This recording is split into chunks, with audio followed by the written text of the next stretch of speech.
for the construction utility industry, focusing on students in underserved communities, women, and military veterans. Power Pathway is helping the next generation of PG&E energy professionals build a better future for themselves and a clean energy future for California. To learn more, visit pge.com/powerpathway. Thanks for showing up, Dub Nation. Nothing beats catching your Warriors live, and nobody knows that better than you. So next time you want to hit up a game, Ticketmaster's got your back. As the official ticket marketplace of the Warriors and the NBA, even if you're headed to the game last minute, Ticketmaster gets you to the game so you can experience all the sights, sounds, and styles in person. Keep putting that jersey collection to use and get Warriors tickets today at Ticketmaster. Get tickets at Ticketmaster.com/Warriors. See you courtside again soon, Dub Nation. What's up, Dub Nation? Do you want to get cash back on Warriors gear? All you have to do is sign up at Rakuten.com/Warriors, where you can earn 10% cash back in store and online at Warriors Shop. Once you're a member, shop your favorite stores like Fanatics and Ticketmaster and watch the cash back add up in your account. Rakuten is the most rewarding way for you to shop and maximize your savings. Join Rakuten for free today at Rakuten.com/Warriors or download the Rakuten app. That's RAKUTEN. The Curry, pump fake, flyby, three ball. Got it with the buzzer sounding. You've been listening to Golden State Warriors basketball on the Warriors Radio Network. Presented by United Airlines. For tickets, visit Warriors.com or call 888-GSW-WHO. Don't you wish you were here? This Odyssey Sports broadcast was presented by ZipRecruiter. Looking to hire? ZipRecruiter finds the best candidate for your job fast. Try it for free at ZipRecruiter.com/free.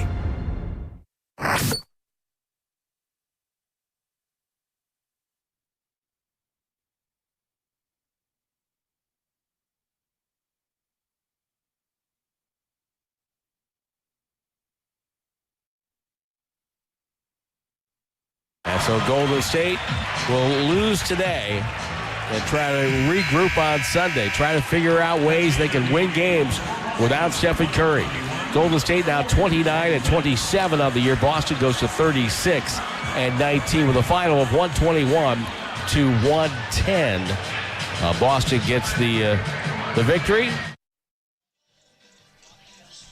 Yeah, it's Tim Roy on the call for the Golden State Warriors, who fall to the Boston Celtics out of the All-Star break. Kind of a game that the final score, I think, really reflected how lopsided it was, especially, at various points in the third quarter. The Warriors were down by 30 points. They had a 15-0 push in that in that second half that kind of brought down the lead. Al Horford actually had an opportunity to cut the game to 8 with 2 minutes and 30 seconds left, missed a corner three. But this was a game that was largely controlled by the Boston Celtics. And I don't want to say overshadowed the Golden State Warriors debut of Kristaps Porzingis, but it was difficult to ignore, I would say, the difference, sort of the disparity in talent. And obviously the Warriors playing without Steph Curry tonight, it was going to be an uphill challenge. So 121-110, the final score. Golden State goes down to Boston. And this is Warriors wrap-up on 95.7 The Game. My name is Evan Giddings. I'm live outside of Chase Center inside Thrive City at Kaya by Burma Love. It's an awesome place to stop by before, after. I think it's going to be open tonight until 10:30, typically about, an hour and a half from the final tip until when when Kaya by Burma Love closes its doors. But they got an awesome cocktail assortment. They sent your boys some mango chicken over here, and I'm going to be grilling and chowing down during the commercial breaks. But until then, we do have to talk about this game and sort of, kind of a hard landing out of the All-Star break. I think everyone was prepared for a loss. But the biggest news of the day, really two pieces. Number one, Steph Curry, which we learned over the weekend was going to be unavailable tonight, is going to be, without, or the Warriors are going to be without Steph for 10 more days before he's reevaluated for his runner's knee. And then, obviously, Kristaps Porzingis, right? Porzingis is a guy who I was a fan of the deal. I was a fan of the Warriors turning a player in Jonathan Kuminga and Buddy Hield, who largely did not help them a ton this season, into a player that at the very least has some talent. And that's kind of where I want to start in this game, right? I do have some overall bigger takeaways and kind of franchise comparisons, which I alluded to in Warriors Live that I want to get to, specifically in regards to development. But as it results, as it comes down to the result for Kristaps Porzingis, I thought he looked fine. I think that Porzingis in 17 minutes, having not played basketball for the majority of this season, and when he has played, he's been on a minutes restriction due to his illness and Achilles sort of management that he's been dealing with, and that's held him out for some time with Atlanta. I thought he looked as advertised. I think that Porzingis is a guy who, overall, he's someone who you can see immediately how he's going to help this team. He's the ultimate stretch five. It feels like he takes a ton of 28 to 30 footers. He can obviously make them. His jump shot is pure. Had one of the post on Boston tonight. You're going to see how he can get his and how he can be kind of a firecracker at times, because the majority of his scoring came in that second stint in the second half. But you can see how he's going to help Golden State. You can also see, I think, why he's left a lot of teams that he's played for wanting more, right? In that first stint, not really fair to evaluate what he's going to be, but he was getting his legs under him. I thought defensively he got picked on a little bit. He's not someone that is going to be a dynamic rebounder. I mean, he only had one tonight in 17 minutes, but he was able to alter some shots. I think he's decent in the post. He's obviously not the strongest interior defender, but he's long enough to step out and at least make things difficult for his opponents. Was on Nikola Vucevic for the majority of the evening. I thought that tonight he looked tired, but in the second half, he got his legs under him a little bit, started hitting some shots, started getting the crowd back into it. And so, again, I think it was a hard landing for the Warriors, but tonight was a soft landing for Kristaps Porzingis. You saw how he's going to be that stretch five that the Warriors have been looking for. You can see how he's going to be defensively, maybe not the most fleet of feet, but as someone who can help against a few bigs, can step out and at least make some tough some shots tough from the perimeter. And you're also seeing somewhat of his limitations. I think you can see that, especially juxtaposed with the team that he played for as of last year, Boston. You can see where he fit with that team seamlessly. Like Kristaps Porzingis on the Boston Celtics loves to take a lot of threes, high volume shooter. Not a ton of pressure on him defensively because most guys are able to keep them in front. He can slide over, play help defense. I think he's a smart player, is going to be a willing passer. But you can see that when he's the focal point of the offense, which he was at times when the Warriors were, again, just trying to get him going, all right, Boston doubled him immediately when he was in the post. Had a couple of sloppy turnovers. He's obviously not someone that's really going to put it on the deck. Isn't a great offensive rebounder. And I think he's a player that is ancillary to other guys, but he can be, and it kind of had me thinking about what if. But if the Warriors had made this trade and had Steph Curry and Jimmy Butler available to them, I think people would have been really excited by his performance tonight. And I wasn't disappointed with Porzingis. Again, I'm just talking about some of the things that I've seen throughout the years from him and that I noticed tonight. And he's going to play more minutes. He's going to get better. But you can see how, right, on the Golden State Warriors right now, he's their second best player. That's going to have somewhat of a residual impact. Meanwhile, on Boston, as of last year, right, he was their fourth or maybe at times fifth best player. So he's a champion. He knows how to win. I do think that if Warriors fans are expecting him to be the player he was, let's say, in New York or even early in Dallas after he missed that year with a knee injury early in his career when he was acquired to be the running mate of Luka Doncic back with Dallas, I do think that Warriors fans are going to be a bit disappointed. I personally was not tonight because watching him play, you're reminded about not just his game, but also the majority of this team, right? I mean, for the Warriors tonight, their two leading scorers in this basketball game were Will Richard and I believe DeAnthony Melton. Yes, so Melton had 18, Will Richard had 17, and Guy ended up with 17. That's right. But, I mean, Draymond just laid an absolute egg again tonight. Over 7 from the floor, over 5 from 3, a minus 28. I know that Moody hit some shots in this game, did not play very well, and I was not that impressed by Pat Spencer. Wasn't impressed much by Pods, who had a couple of really bad moments. I think his line overall is a little bit better than I felt like the game kind of was. Like, when the game was getting out of hand, it was because he wasn't making great choices, took a couple of bad shots, and cleaned up late. But overall, I think the Warriors are, they had 7 guys in double digits, Kristaps Porzingis included. They are just incomplete without Steph Curry. And again, because of the 37-point fourth quarter, it sort of erases, I think, a lot of people leaving here at Chase tonight, the taste that was in their mouths for the second and third quarters when they got outscored 66-31. And that's basically when this game, or pardon me, to 41, 66-41. Boston was a plus 25 in the middle portion of this game, and it's because the pressure that they applied offensively, it's sustainable, right? You can just see it. In the first quarter, Warriors, I thought, played pretty well, knocked down some shots, were playing with pace, and then Boston just kept their foot on the gas pedal. I think it was also pretty indicative of the way that the Celtics were able to control this game. They started that second quarter on a 17-2 run for the first, I think it was 6 minutes, and Jaylen Brown wasn't in the game. And that was a guy who ended up with maybe the quietest triple-double I've witnessed. I knew that he was controlling the game in that first quarter. He kind of just was playing with patience. It didn't really look like he was trying.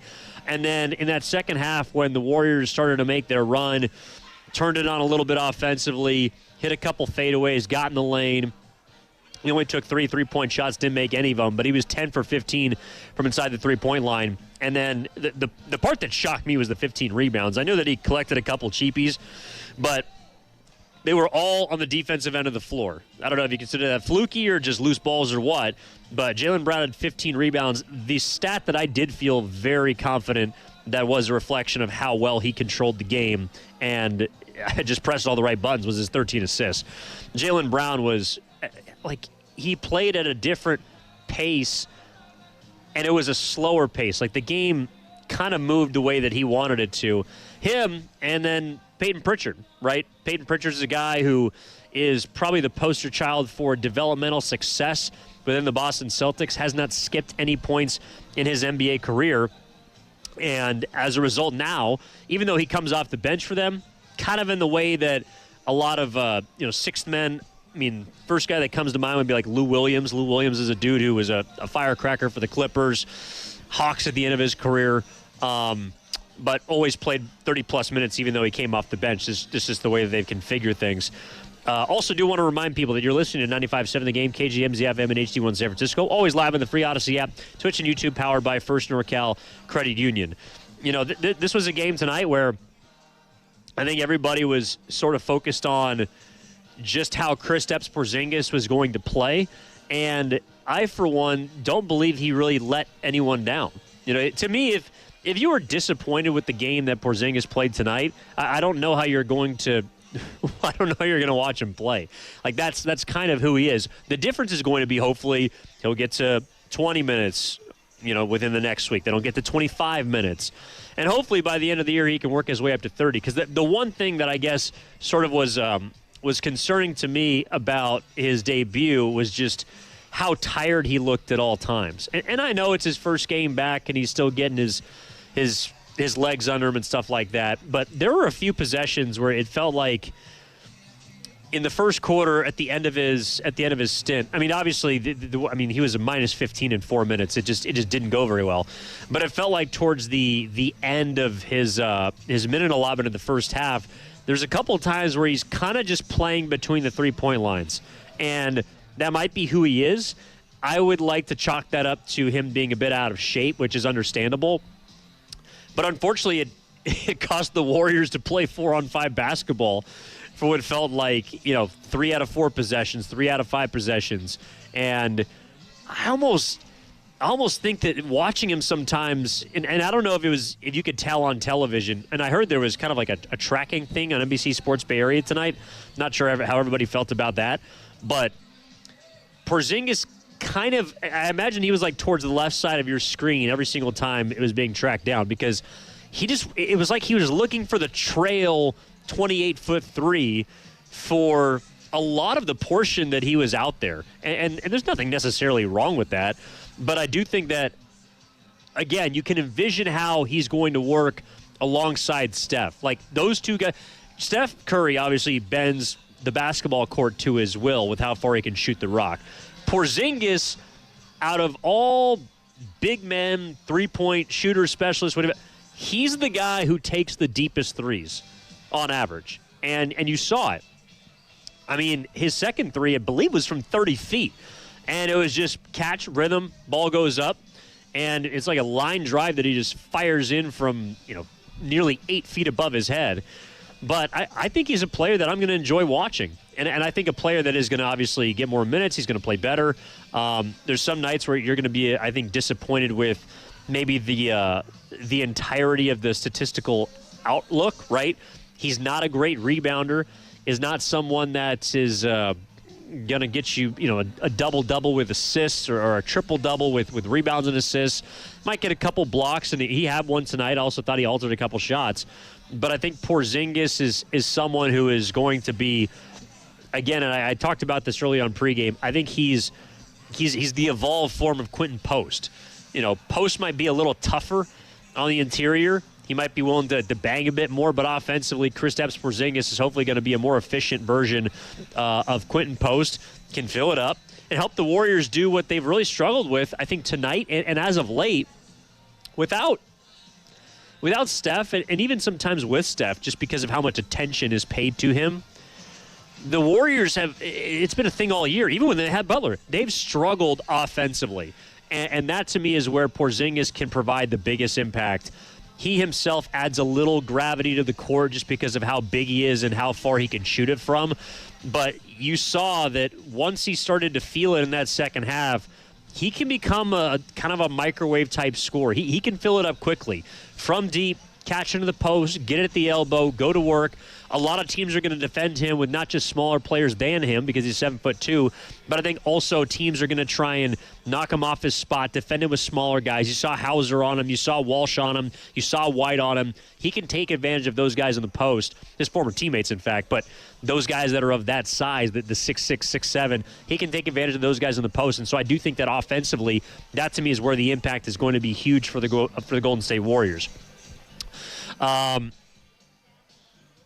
And, this is also something, too, where I do understand that the Warriors right now are looking at a record, and they are 29-27, right? They're 2 games above 500. They have lost 3 of 4 going back before the break. They have lost 5 of 7 going back to the end of January.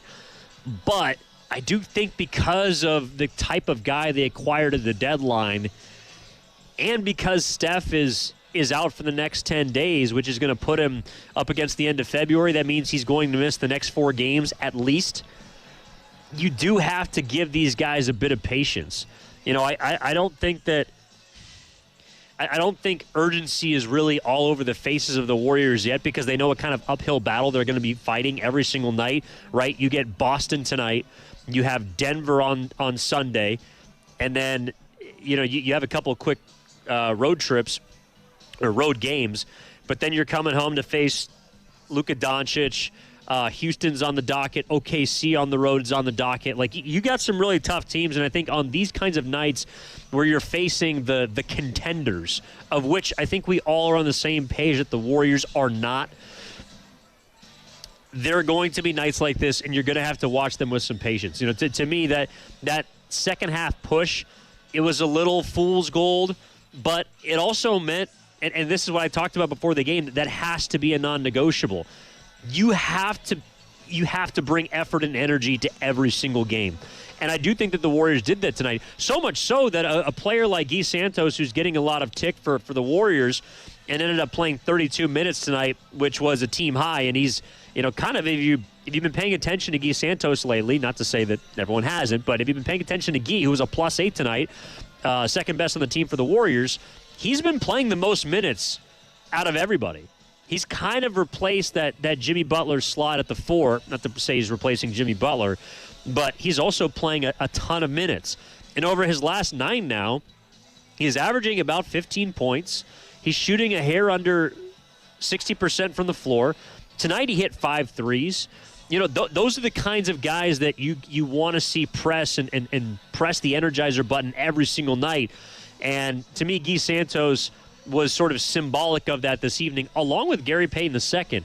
I thought GP2 was good in this game. Had 14 points, and that's going to come and go the scoring. But those sort of plays where he is one of the few guys on this team that can steal a possession, that can get a steal in the backcourt, that can rip Derek White at the half-court line when you're setting up that kind of hybrid full-court press. He's a guy who is sneaky, gets behind bigs under the rim, can steal an offensive rebound, get a putback. Those are the kinds of plays that the Warriors, I think, if they're making, which they did tonight, especially amidst that 15-0 run, that kind of put them in a position to, I guess, make the game interesting. I never felt like it was going to go their way, but to make this game interesting, that has to be a non-negotiable. Those sort of effort plays and energy plays.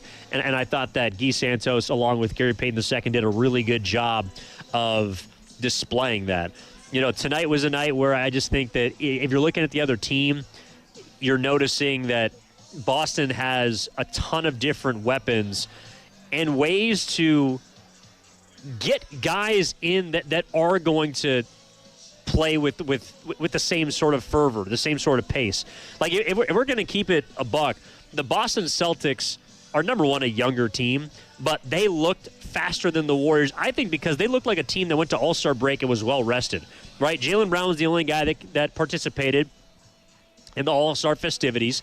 The rest of the guys on that squad looked like a young team, and they had a week off, and they're ready to go out there and just run the Warriors into the dirt, which is what they did in the second and third quarters. They got up and down. I don't think the Warriors were even that bad with the basketball, right? They only had 8 turnovers, but it felt like every time they did give the ball up, it was going the opposite direction. In fact, this was a game where coming in, and I talked about this earlier, Boston is a team who commits the fewest turnovers in basketball, and the Warriors took better care of the ball. The difference was Boston had a couple more scores. They had obviously a hell of a lot more playmakers. And I also think that Joe Mazzulla did a really nice job of sort of keeping his team fresh. Like Derek White and Jaylen Brown, those guys are going to play the bulk of the minutes. Outside of that, you saw 10 minutes from Ron Harper Jr., who gave you a good contribution off the bench. Hugo Gonzalez is a fan favorite in Boston, and you can kind of see why, because he plays with a lot of pace and a lot of speed. Baylor Shireman played 24 minutes in this game. Started the little lefty from Creighton. Hauser, 28 minutes. Keita, 18 minutes. So they had a bunch of guys in this game, even before garbage time. Jordan Walsh almost played 10 minutes. They have a lot of different dudes who are great fits for what they're trying to run and have a lot of different ways that they can make plays for themselves or their teammates. Obviously, Jaylen Brown is setting up a lot of it. Peyton Pritchard was their second-best player tonight. He was freaking awesome in this game. Outside of the back-to-back possessions, they turned it over in the fourth quarter. I thought that he did largely whatever he wanted. We know that he's a good shooter, was a prolific scorer in college, and again has sort of built his way up into last season's Sixth Man of the Year. And this season was starting, now is back off the bench, but the scoring has just slowly ticked up. Right, the year that they lost the championship, I should say, to the Warriors, 6 points a game. Then 2 years later, when they won the championship, 10 points a game. Last season, 14 points a game. This season, 17 points a game. Over the course of 6 years, Peyton Pritchard has turned himself into not just a good story, but a quality basketball player who's a career 39% three-point shooter. 10 and 3 is his career average, but it's only gone up, and he's only gotten better. And that's watching this game. I think one of the bigger picture takeaways that I had was going down the list of guys that Boston has developed and the kind of guys that Golden State has failed to develop, if we're just going to be completely honest. And Yeah, and a great point from our YouTube chat. Also, let's ride. Hauser's undrafted. Hauser was a guy that was on the back of the bench and was out partying in the marina after Game 1 of the NBA Finals. Right? He wasn't playing a single second. He wasn't getting a minute, and now he's getting big points for them and big baskets for them here in 2026. The thing about Boston that I think is interesting to compare with Golden State is. One of the things that I have constantly said, and the Celtics have made me reevaluate this in a way, one of the reasons why I think the Warriors, in a lot of people's minds, mine included, get a pass for their lack of development or kind of the guys that they've missed on in the draft is because of the position that they've had. Right? The Warriors have been so good for so long, you're typically not getting high picks. Well, yes, that's true. However, Boston is a franchise that has had the best regular season winning percentage since 2015. That means that they're not drafting very high. And I did a little bit of research here just kind of thinking about this because I was curious. I mentioned guys who played in this game, right? Hugo Gonzalez. And is he going to go on to be an NBA All-Star? No. But he's a back end of your roster dude that can help fill in around the rest of your stars. So you have Jaylen Brown, Peyton Pritchard. When Jason Tatum comes back, you can see how Gonzalez is going to fit. He was the 28th overall pick this year out of Spain. Someone that wasn't necessarily expected to contribute immediately, but it's turned into a decent piece for them. You go back 2 years, the 30th overall pick, Baylor Shireman, who is the starting point guard tonight. You've seen him over a couple seasons been developed by Boston and has now turned into a guy who they can turn to. Has started, I believe, 5 of the last 6 games going back prior to the All-Star break. From there, they didn't have first-round picks in 2023, 2022, 2021, but in 2020 they get Peyton Pritchard with the 26th overall pick, right? Aaron Nesmith was their first guy that they selected that year, number 14. But you go back even further than that. I know people don't like this player, but Grant Williams was a contributing player for the Celtics while he was there. He was the 22nd overall pick.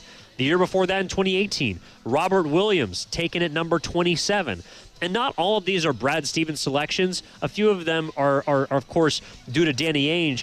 But to me, that sort of internal stability in the front office, you can see the kinds of players that they're targeting. And again, Gonzalez, Shireman, Pritchard, Williams, both Williamses, I should say. They have a plan of what they're looking for, and then they've taken these guys who have some tools. Shireman's got some size, okay? Can shoot the 3-ball a little bit. Did so at Creighton. He could fill it up. Hugo Gonzalez is a do-it-all player with a little bit of athleticism. You saw him put it on the deck tonight. Had a crossover on Porzingis, finished with the left hand at the cup. He can do some things. Obviously, Williams was, I think he was unfairly pegged as like this Draymond-type player, but a forward who could shoot it a little bit, could come off the bench, could start. And then Robert Williams' only flaw was the fact that he can't stay on the floor. He's a good impact, rim-running type big. So they have developed all these guys that they've gotten with, again, 28th pick, 30th pick, 26th pick, 22nd pick. Those are all in the 20s. And I just went down the list of 5 impact players for them that, again, are not all-stars. But when you compare and contrast them to Golden State's late round picks, you're really only looking at Jordan Poole as a guy that's somebody who has been developed and eventually helped the Warriors do some good things. And what has been of his career after Golden State doesn't really matter to me because that's a win for their development, and that's kind of the only guy they can really hang their hat on. You got to go all the way back to like Kevon Looney to find someone else. But that's my point is Boston, you saw the guys on the floor tonight that helped them win. And quite frankly, in the third quarter, you're sitting there wondering, all right, the Warriors are just going to throw in the towel. This game's over. It's a 30-point blowout. It's just not a good place to sort of stick the landing for post-All-Star break. You're looking at the guys that are helping Boston do this, and none of them are the prototypical lottery pick, right? None of them are from the place that a lot of fans want the Warriors to get into. And so, it just goes to show you can find pieces, you can find gems at any point in the draft. You're not going to find a Jason Tatum or a Jaylen Brown in all probability, but you can find guys that once you have your star, right, you have your Curry, you have your Butler, did have your Butler. If the Warriors had been able to use those picks in a better fashion, they might be able to kind of fit around Steph. They might be able to fit around now Porzingis or Butler. So anyways, I thought it was kind of interesting just looking down the list of some of those draft picks and just the way that the Warriors have been unable to develop some of those later round, first round picks I'm talking about, and Boston has, much to their credit. All right, Evan Giddings here live on Warriors Wrap Up outside of Chase Center, inside Thrive City at Kaya from Burma Love. It's a fantastic place. During the commercial break in a few minutes, going to jump into this mango chicken. I saw they got a bunch of different seafood dishes, curries, a lot of different flavors and spices. So get out here before the game, and also after the game, they got a full bar stock full of fantastic cocktails, at least from the list that I was looking at. All right, this is from our YouTube chat, courtesy of No. I didn't say Joe Mazzulla is the coach of the year. That might be you, No. But I do think that you're right. And right now, to me, it'd be between a couple of people. I think Joe Mazzulla is a guy that maybe just because of his quirkiness. And obviously we don't cover him on a daily basis, but I've talked to a few Boston beat writers, and he's a guy who I think was misunderstood at first, is maybe still misunderstood nationally, but they all believe that he's a brilliant basketball mind, and I think his record with that team, especially this being kind of the first year that they haven't had the prototypically stacked squad, right? A couple of years ago when they won the championship, they were the favorites to do so, and Mazzulla got it done. I mean, I guess they were technically favored against the Warriors in 2022, lost that, but that happened for obvious reasons. I think Mazzulla has really stepped into a place of credibility as one of the best head coaches in basketball, and it's why the Boston Celtics are in second place in the East. To me, it's between him and probably J.B. Bickerstaff with what he's doing with the Detroit Pistons. I think they've been the story of the year with how dominant that they've been in the Eastern Conference. But Mazzulla is absolutely up there. You're right. No. All right. As for the Warriors and kind of what comes next, I think that, number one, we got to buckle up for some of these kinds of games. For example, on Sunday, they get Denver. Jokic is coming into town. Fresh off of 4 straight triple-doubles. I didn't see what he's done. I didn't see what he did tonight. I believe they won. No. Sorry, they lost. They lost at the end of the game to the Clippers. But Jokic, just a ho-hum night. 22, 17, and 6. It's actually not a very good line for him. So, unfortunately, the Warriors are probably going to get I don't know about a pissed-off Denver Nuggets, but a Nuggets team that also, by the way, is getting healthy, right? Christian Brown's back. The only guy that is not back for them that is kind of a major contributor would be Aaron Gordon. But Cameron Johnson healthy again, Jamal Murray. Yeah, that's going to be a tough game on Sunday. So I think we do have to buckle up for some of these performances, some of these results where the Warriors are kind of getting beaten and handled. But I also think that what we should expect from them is what we saw in the first and fourth quarters, and that's finishing the game the same way you started it, with effort, with energy, and hopefully keeping yourself in it for long enough to give yourself a chance, at least until Steph Curry gets back, which is going to be, again, it appears, at the earliest at the beginning of March. And at that point, after 4 more games, you might be below 500, probably going to be about 500, being 2 up on that mid-water mark right now. And then what can you do at that point? I think that Steve Kerr, I'm curious to hear his comments. We're going to get to those on the other side of this commercial break, but I'm curious to hear how Steve Kerr looked at this game, because I didn't feel like that he was too emotive off the bench during timeouts. I think this game was about welcoming Kristaps Porzingis, getting his legs under him, trying to compete against a team that is obviously far superior to you in talent, and just in able bodies also, and seeing where you're at now, and again, just putting your head down and going to work. That's kind of all the Warriors can do right now. All right, so we're going to step aside, come back. We'll hear from Steve Kerr on the other side. Again, Evan Giddings live outside of Chase Center inside Thrive City at Kaya by Burma Love. Awesome place to come by, grab some food before the game, after the game, and a whole lot more highlights coming up next, along with Steve Kerr's entire interview. All that ahead on Warriors Wrap-Up. My name is Evan Giddings. We'll be back after this on 95.7 The Game. What if the greatest player on the court wasn't who you expected? This February, get ready for heart, hustle, and a whole new kind of hero in Sony's GOAT, the animated sports adventure for the whole family. From the team behind unforgettable stories and executive produced by Steph Curry, comes a movie about believing in yourself, defying the odds, and proving that greatness can come from anywhere. Don't miss Sony's GOAT in theaters now. Bring the family, feel the fun, and witness the rise of a true GOAT. GOAT, rated PG. Now in theaters. Looking for lifelong financial guidance? Look no further than Pettinelli Financial Partners, your dedicated financial coaches for every stage of life's journey. Whether you're planning for retirement, starting a family, or buying a home, we're here for you every step of the way. Visit PettinelliFP.com. The financial consultants at Pettinelli Financial Partners are registered representatives with and securities offered through LPL Financial. Member FINRA SIPC. Investment advice offered through Stratos Wealth Partners, a registered investment advisor. Stratos and Pettinelli are separate entities from LPL Financial. I'm Bob Burke, founder and chairman of Burke America Parts Group, a family of brands that includes RepairClinic.com, an appliance and HVAC parts solution company that's grown into an international brand. Before AmericanEagle.com, we partially launched a new technology platform developed by another firm. American Eagle helped take our technology to a whole new level with digital marketing, software development, and business insights into our key markets, appliances, HVAC, and outdoor power equipment, and did so both on time and on budget. AmericanEagle.com has the resources, experience, and talent needed to produce solutions. Our new technology platform, developed by AmericanEagle.com, has produced tremendous results with higher traffic, conversion, engagement, and online revenue. If you have any home repairs you need to take care of, check us out at RepairClinic.com.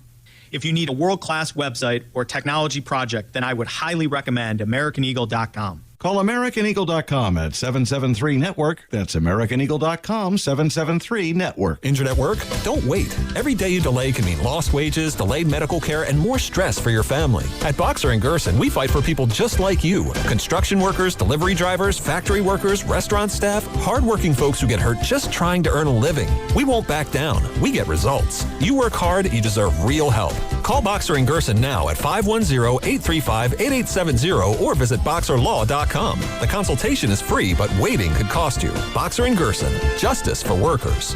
Your home is your sanctuary. Keep it that way with the beauty and performance of Milgard windows and doors. From the elegant Tuscany series to the modern slim profile Trinsic series, Milgard offers energy-efficient solutions and lifetime warranty options. At Ashby Lumber, our experts are here to help you find the perfect Milgard fit for your project, whether you're a DIYer or a professional contractor. Visit our dedicated door and window showrooms in Berkeley or Concord to see the Milgard difference in person. Start your project today at ashbylumber.com. Ashby Lumber, your trusted building partner since 1968. Hi, I'm David. I'm Chris. And I'm John. We are the three brothers who own Jack's Restaurant and Bar. And we are here to... That's not again. That's my line. That was my line. Boy, stop it. Mom? What are you doing here? Have you heard your commercials? They're terrible. That's not our fault. You taught us how to cook delicious food. Using only the freshest ingredients. And to treat all our guests like family visiting our home. But you didn't teach us how to write catchy radio spots. They remember that and get back to work. Yes, Mom. Jack's, serving delicious breakfast, lunch, dinner, and drinks the way our mom taught us. ILoveJax.com. Do you owe $10,000 or more to the IRS like Mark? I've been doing home remodeling for 30 plus years, but the economy crashed. I wound up losing my home, losing my job,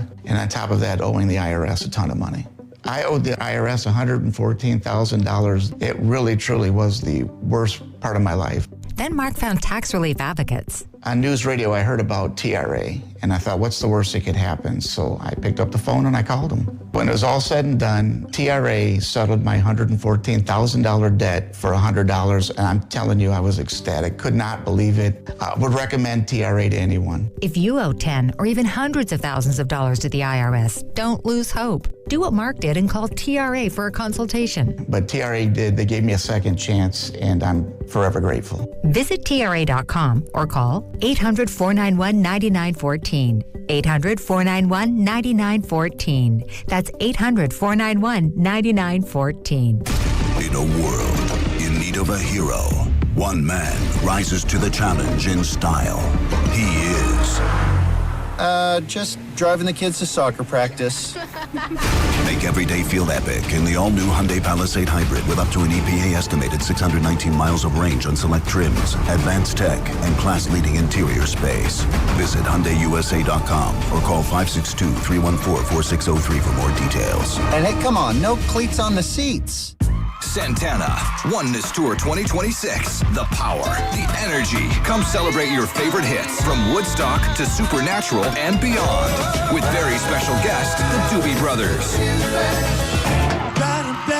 August 9th, Shoreline Amphitheater. On sale Friday, 10 a.m. at LiveNation.com.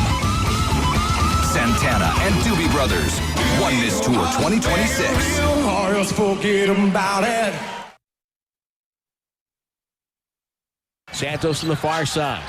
Finds Horford, top of the key. In deep to Spencer. Open man Richard. Catches right side. Takes a step to his left. Launches. Hits it at the buzzer. A 3-ball for Will Richard, who has been a spark for Golden State. He has 11 first quarter points. And yes, the break was beneficial to the rookie from Florida.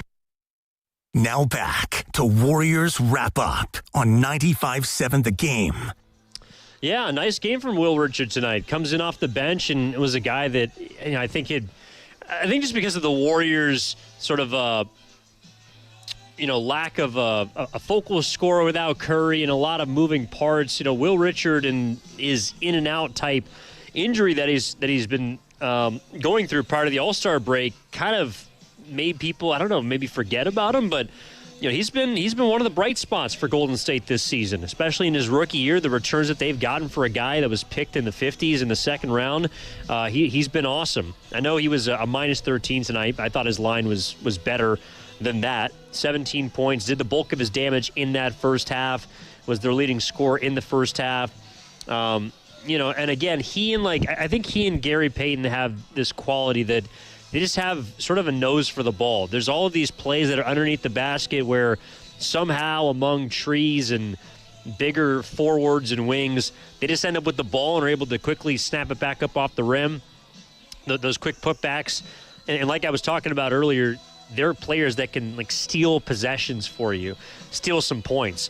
And while Will Richard is not going to score 17 a game every single night, he is someone that when he's got it going, Kerr's gonna go to him. He played 24 minutes tonight. And that was third most off the bench behind Horford and Podziemski, who both statistically speaking played pretty well in this game. Al didn't shoot the ball very well, and I think probably the biggest miss, unfortunately, that sticks out in my game, the game that the game that we were watching, the game that I saw tonight, was Al Horford's missed three in the corner with about 2 minutes and 30 seconds left. Would have cut it to 8 and really forced Boston to execute in the half court. Otherwise, I think, again, Warriors might have been able to make that final push, but alas, didn't happen. Pritchard comes down, hits a three. Jaylen Brown gets downhill, and that's kind of all she wrote. But Horford, otherwise, 8 rebounds, 4 assists in this game, and then Podziemski, 5 for 8 from the floor. Did a lot of the offensive damage sort of down the stretch, was a part of that 15-0 run, and also picked up 7 rebounds, was second most on the team, and then second most with 6 assists, no turnovers for Podziemski. This game was also, of course, about welcoming in, I think, the quite literally biggest picture or biggest puzzle piece to the picture for Golden State, and that was Kristaps Porzingis, who I thought played pretty well tonight, especially in his second stint. I know that the first half was... It was hard to watch. Believe me, it was a minus 15 in 4 minutes. It felt like Boston was just putting him in every action defensively. Offensively, they were throwing doubles at him, and it was kind of, they didn't let him get comfortable on either end. And I think that's what really jumped out to me about the first half that he played. In the second half, deep breaths, knocked down a couple shots, got to his spots. You saw the range. That last 30-footer that he hit was 2 for 5 from 3. I think he's going to be a lot of fun to watch play alongside Steph Curry, as those guys can stretch the defense and hopefully give, the Draymonds, the Santoses, the Meltons, the Spencers, can give those guys a lot more room to operate with, even against some of these bigger and longer opponents.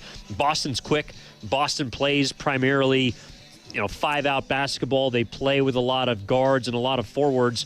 Not a ton of center play for them tonight. Keita just played 18 minutes. Garza played 2. Vucevic is somewhat of a stretch five, but to me, it's more about opening up the court for the Warriors because offensively they don't have a ton of great shooters outside of Curry and now I would say Porzingis. And so it's going to be about how you can get open looks, generate open shots at the rim, because this is the other part about this game too. We're going to hear from Steve Kerr in a moment. I'm curious to get his thoughts. The Warriors took 55 three-pointers.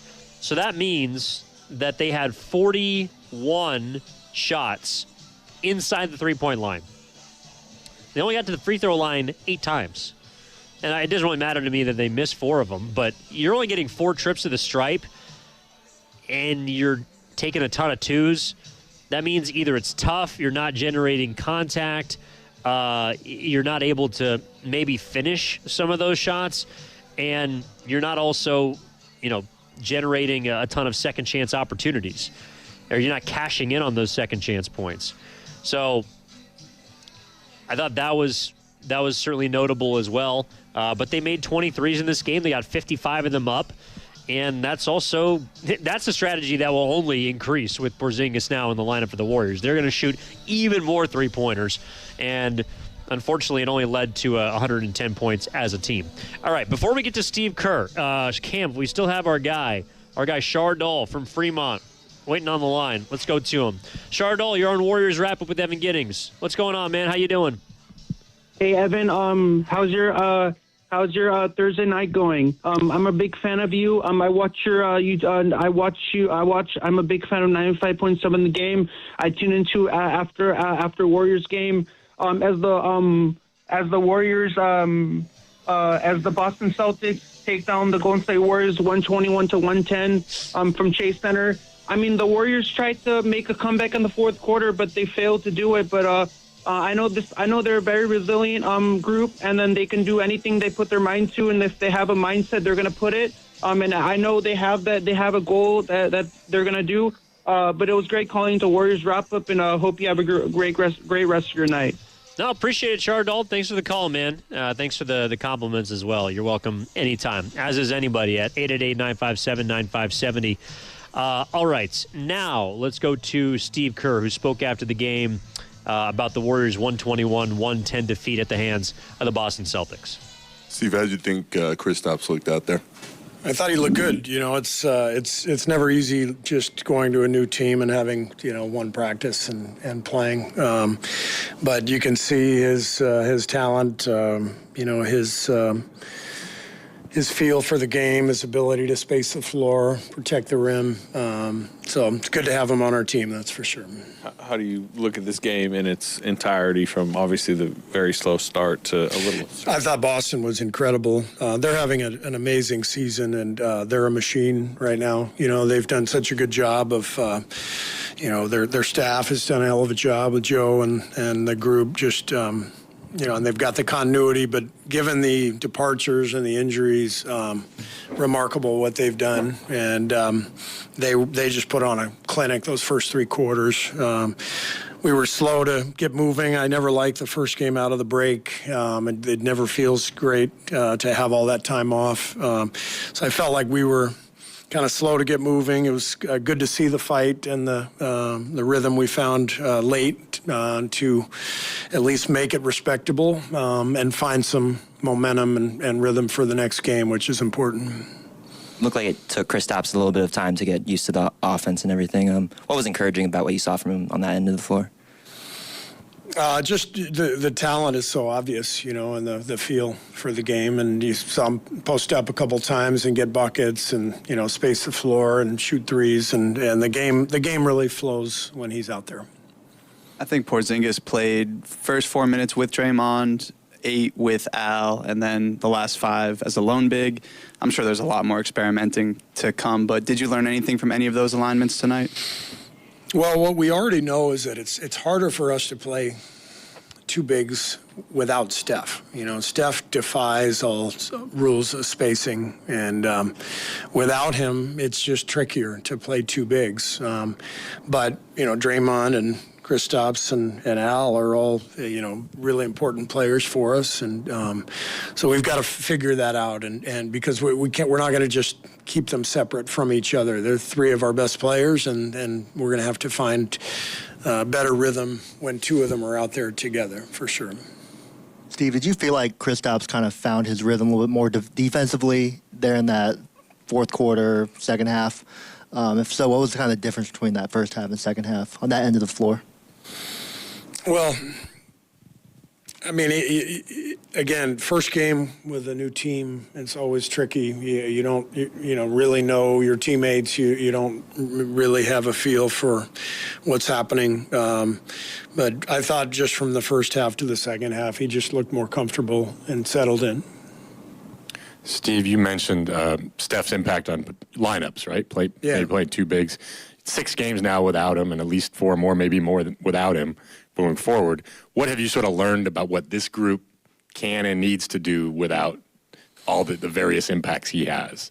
Well, we know we have to play fast. We know we have to take care of the ball and crash, get second opportunities, and we actually did all those things tonight. We didn't get a lot of easy points in transition, but you play a game where you have 30 assists and 8 turnovers and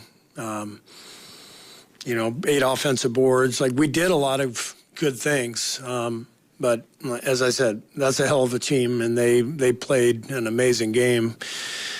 And it didn't feel like we really found our grit and our competitiveness until second half, till it was too late. So what we know is we have to compete like crazy for 48. And, we got Denver coming in on Sunday. We've got obviously another great team coming in. We got to be better from the outset. If I could ask a follow-up, is there also just sort of a missing swagger, I guess? Is that the right word? Sure. Without Steph? I mean, how would you sort of describe that? Yeah, I mean, this league is built on, star players and playing through stars, and a big part of that is just the confidence that those guys bring. And so, we've got to learn to play without Jimmy and Steph both, and that means, bringing the juice, bringing the energy, finding a little bit of swagger without those guys. And it's not easy, but we have to do it. We have to find a way.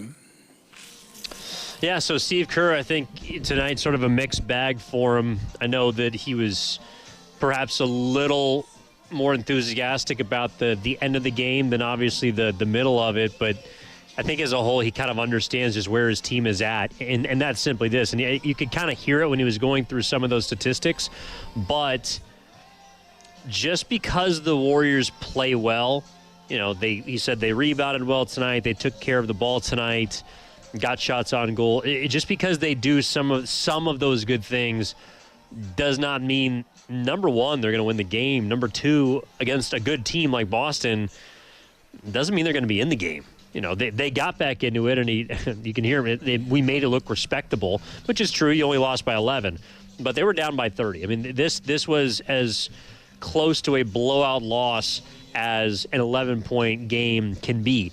And again, that's a really good team. That team is second in the East. That team has championship aspirations, and that's a team that is a well-oiled machine. I mean, they are at times, especially when they fill it up from 3, which they kind of did during spurts tonight. They can be an offensive juggernaut. I mean, that was a team that last year with Tatum, with Porzingis, with Horford, with Holiday, they were the number one offense, had the number one offensive rating in the league, and I think it was a top 3 or top 5 offensive rating in NBA history. So there was certainly a lot going on there that the Warriors did not have control over. Boston, meanwhile, did.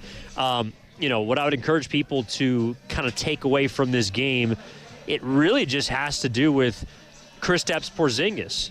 And to me, we're going to figure out if the trade was good, bad. Otherwise, to me, that's going to be determined by the end of the season and what happens with him in his future.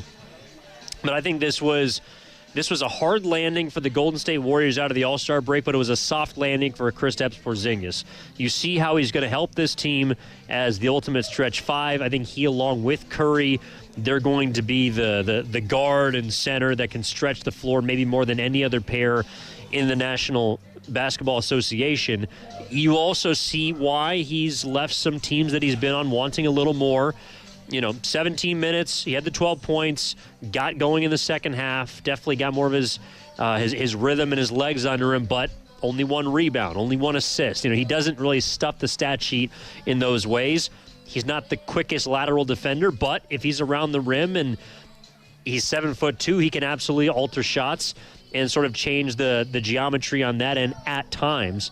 But I think just because of how tired he looked, looked a bit winded at periods. You didn't get to see all of it. So, again, I think there was some good, there was some bad from Porzingis.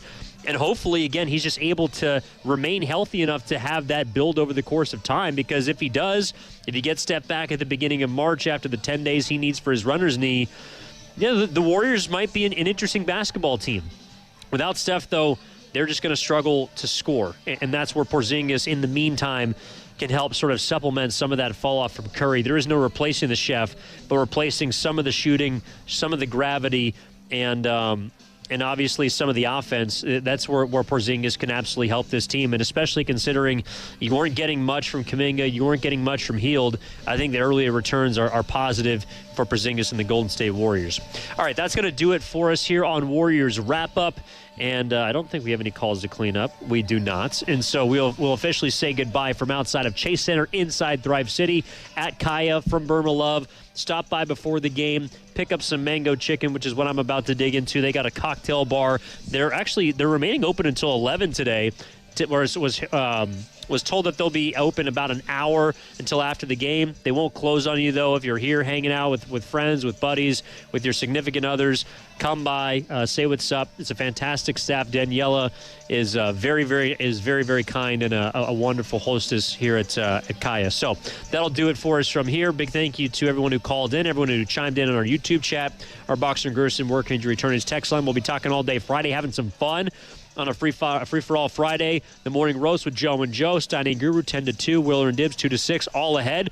Coming up on 95.7 The Game. Also, your opportunity is still to play Knockout. Go register at 957thegame.com. And when and if you are picked at 7:30, 12:30, 3:30, 4:30, when you're listening, please call in, because Tiny and Guru and Willard and Dibs are both 0 for 4. Our shows in the middays and the afternoons have not had 4 people, any of them, get a lockup spot for Chase Center, which is coming up, obviously, our next knockout, our annual knockout tournament. So, big thank you also to Cameron Williams back at our 95.7 The Game Laughing Monk Studios, our network coordinator, holding it down every single night for us. Big thank you to Steven Risotto. Shout out Ken Luttrell. And Zach Green was also out here tonight. Big thank you to everyone that helped from our 95.7 The Game staff. My name is Evan Ginning, saying so long, where the Warriors one last time fall to Boston, 121-110. We'll talk to you next time. You've been listening to Warriors Wrap Up in your home for Golden State Warriors basketball, 95.7 The Game. Lineup work. I think the contrast of personalities. Here's a little secret. I can't even sugarcoat it. We have the best in the business. They pimp slapped him.